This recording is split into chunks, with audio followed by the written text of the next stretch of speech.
Roma beautiful people muraho neza turabasuhuje n'ubundi tuhaye ikaze nk'ibisanzwe muri Samuteki. Kuri no mwaka rero ni byinshi tubafite. Wakwibaza ngo muri Samuteki ni ibiki tugufite muri uno mwaka? Muri Samuteki icyo tugufite muri uno mwaka, icyo twifuza nuko inzozi zawe zarangira ugeze kure. Cyane cyane rero ku bantu bamwe bafite inzozi zo kugenda mu ndege, batari bagenda mu ndege na rimwe, muri Samuteki tubafitiye tuwa duteganya kuzakora hano hafi, ariko abantu bakenjoyinga bagaprofita kugenda mu ndege, bagafungura ikirere cyabo, bakabasha kugera kure. Twajya Zanzibar, twava hano Kanombe tukerekeza Kamembe, twajya mu bindi bihugu bya hano muri East Africa. Ayo ni amahirwe ku bantu bifuza kugenda mu ndege bwa mbere. Hari ibihugu rero twegeranye ku banyarwanda bagendayo nta kibazo bidasabye visa, yaba muri Qatar ndetse n'ibindi bihugu bya hano hafi. Gahunda rero nuko nguko imeze. Iyi gahunda y'amatuwa yo tuzakomeza kuyikora, mu kwezi kwa gatatu, mu kwezi kwa kabiri tuzajya mu Birunga, nituvayo tujye Karongi, tuve Karongi tujye muri Nyungwe, tuve muri Nyungwe dusubire tujye Kagitumba, tuve Kagitumba tujye ku Murindi w'Intwari. Aho ni ahantu hose twifuza kuzagenda muri uno mwaka. Noneho nyuma dupange n'indi tuwa duhuriyeho twese, tubashe kujya hanze tunyuze i Kanombe ku kibuga cy'indege. Tuzapanga tuwa idakabije cyane, itazahenda abantu kandi yoroheje mu gihe cyiza.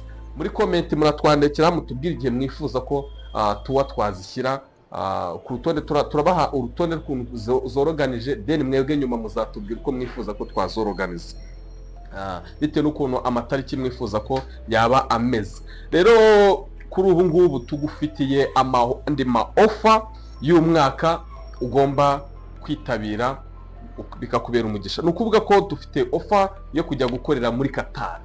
Qatar yabaye indirimbo duhora turirimba, ariko mu by'ukuri abantu mukwiye kubyumva. Ni ukuvuga ko Qatar dufite ama offer ari mu buryo bubiri. Hari ukugenda under company, no kugenda uri kuri freelancer visa.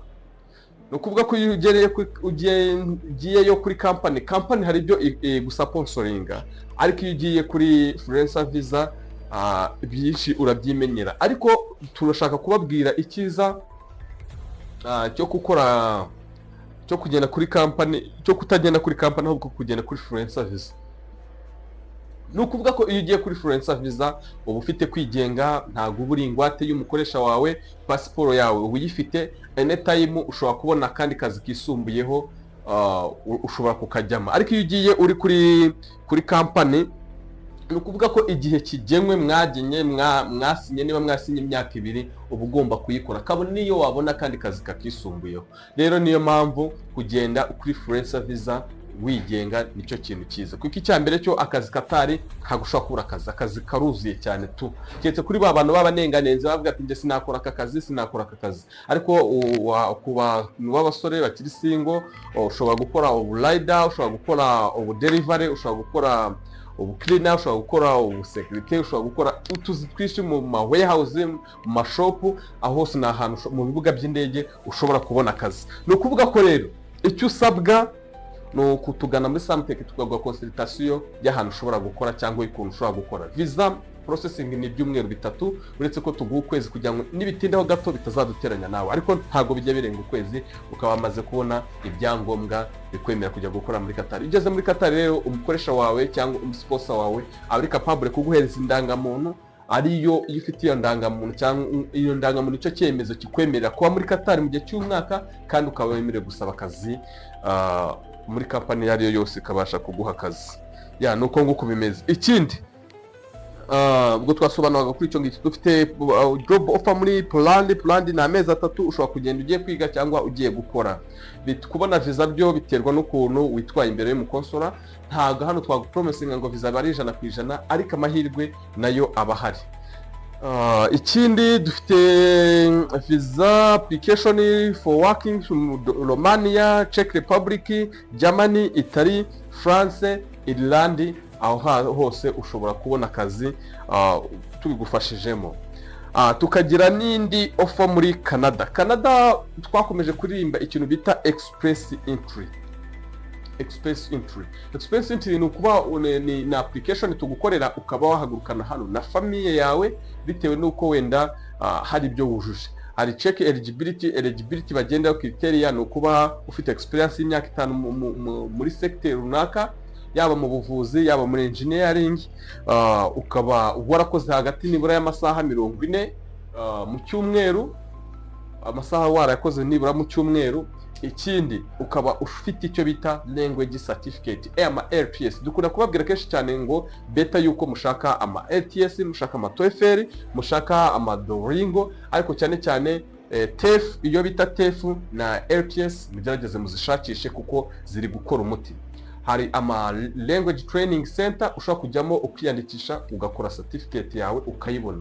Bakohera ku manota 7 kuzamura ushobora kubona kuba wakwemererwa kwa applying. No kuvuga ko rero express entry processing yayifata mbere ya byara amezi 8 ariko amezi 6 munsi 6 no munsi yaho birashoboka ukaba wahagurukana na famille yawe ukajya gukorera muri Canada kandi ufite PR, permanent residence. Ayo ni amahirwe akomeye. Tujya niso bitwita express entry, tukagira provision nominees aho ushobora ku applyinga noneho bakaguhitamo, hakaza n'icyo bita Manitoba exploratoire cyangwa exploratoire de Quebec.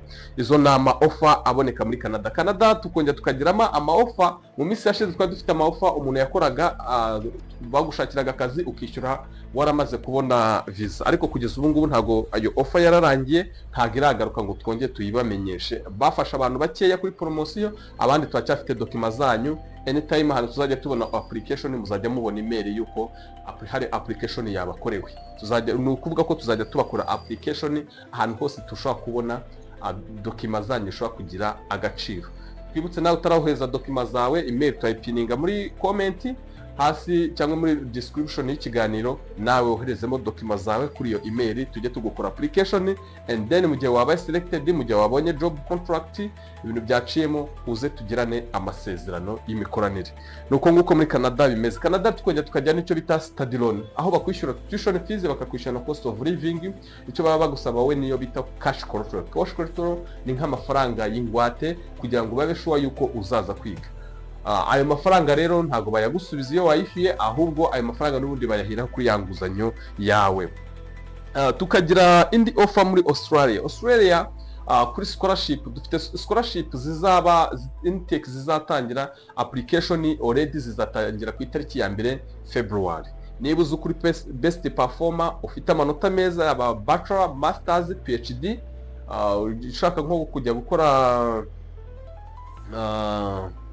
internship, kwandikire uduheze document zawe tukudeporeze. Kuri scholarship ukuntu tubikora, turakwapplyingira wishyura 30,000 yo kukwapplyingira, then nyuma wamara kubona admission letter ukaza tukagirana amasezerano y'ibiba bigiye gukurikiraho hariho na visa.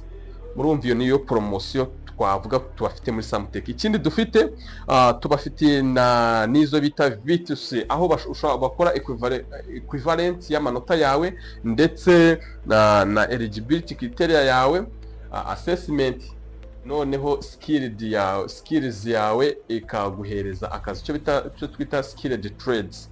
None bakaguhereza akazi ukaba nabwo wava mu gihugu cyawe ufite PR. Aho ngaho dufite iyo bita subclass. Australia subclass 198, Australia subclass 168, Australia subclass 468. Mutugane muri Samuteka tubakorere byinshi byiza, kandi intego yanyu niyo yacu. Muri uno mwaka intego ni zero rejection. Tubifatanyijemo hamwe n'Imana idufashijemo twagira ku nzozi zawe, na inzozi zawe wazigeraho. Ikosa ni ukudacika intege muri bino bintu. Iyo wabyinjiyemo uba ukwiye guhatana ugakomeza. Uyu munsi birashoboka ko bitakunda, ariko ejo bizakunda. Wicika intege rero mu gihe utaragera ku nzozi zawe, kuko ejo niho heza kurusha uyu no munsi. Ciao. Kora subscribe, share, comment, ndetse urebe no munsi y'icyo kiganiro dushyizemo WhatsApp link ushobora kwinjira ugukandaho ukinjira muri groupe yacu ya WhatsApp kugira ngo ujye ubasha kubona update saa ku yindi. Ikindi tubwire umuntu wese uri bwumve kino kiganiro, turagushishikariza gukora subscribe. atari bya bindi byo gusaba ama views cyangwa ama subscribe, ahubwo kugira ngo ujye ubasha kubona update. Ntabwo ibi ngibi tubikora nk'akazi byo gupostinga ku YouTube, ahubwo ni ukugira ngo twapudetinga abantu. Basi mu bantu bose badukurikirana, uno mwaka uzajye kurangira hari icyo gukurikirana Samtech byakufashije. Bana natwe mu bikorwa byacu bya buri munsi. Imana iguhe umugisha.